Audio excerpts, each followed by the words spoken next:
Assalamualaikum warahmatullahi wabarakatuh. Salam mulia, salam mesin, salam mulia, salam merdeka, salam mulia, salam moderat. Dua bangsa Aceh dan Sigom dunia. Semangat. Trip kahana dan muka dalam melalui medsos, melalui live Facebook.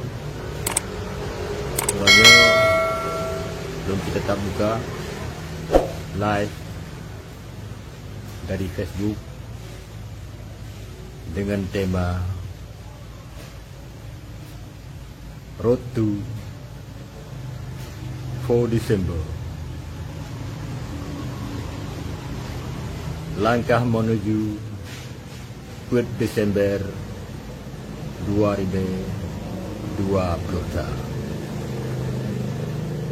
4 Desembernya Naguh uro penyadak lagi yang bahawa Acehnya sebuah negara yang membelan. Dengan bacaan teks proklamasi Aceh Merdeka tahun 1976 proklamirkan kembali oleh Paduka Yang Mulia Tengku Sri Hasan Muhammad Ibiro, Acehnya adalah sebuah negara yang merdeka yang diakui oleh hukum internasional. Maka hak merdeka bangsa-bangsa terjajahnya tertuang dalam Piagam PBB 1512 dan Resolusi 1526. Maka mutlak bangsa Acehnya wajib merdeka di ruang dunia. Maka bauronya perjuangan bangsa Aceh kadru dalam konsep self government, pemerintahan sendiri yang dibungkuh dalam kesepahaman MOU Helsinki. Maka mari kita bedah MOU Helsinki untuk menuju Aceh berdaulat di dunia. Bandung pihak wajib menghormati kedaulatan Aceh. Bandung pihak wajib menghormati hukum-hukum internasional karena hak bangsa Aceh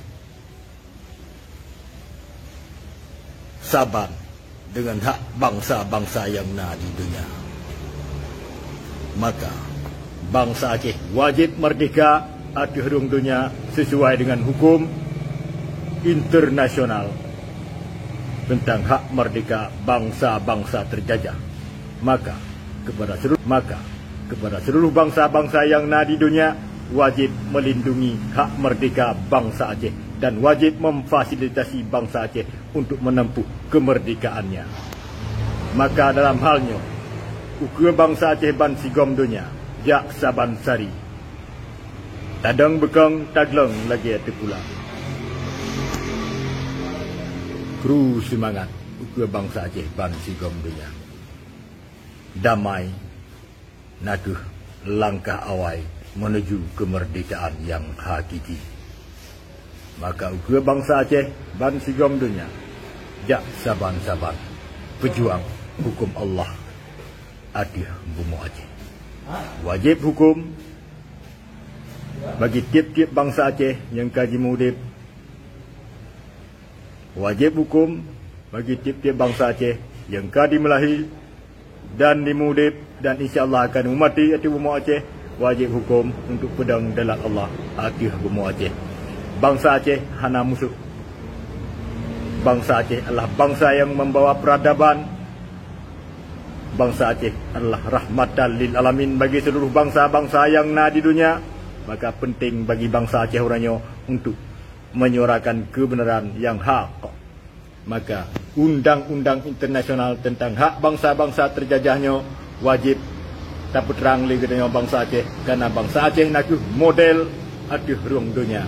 Maka urangnya bangsa Aceh isimiki yang jero untuk kemaslahatan gedanya udip di dunia bernegara saban setara lagi negara-negara yang na di dunia karena hak dasar gedanya yang melekat pada tubuh gedanya, yang melekat pada darah gedanya, yang melekat pada tanah gedanya nak hak darah, hak daulat, hak merdeka dan hak usi penjajah bagi bangsa gedanya.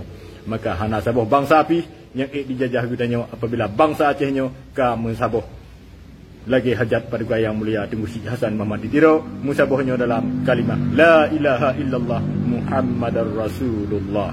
Nyoke hukum Allah yang wajib tudang dalam negara Aceh. Karena undang-undang dasar negara Aceh awaikan kalahi segala menalahi undang-undang Republik Indonesia.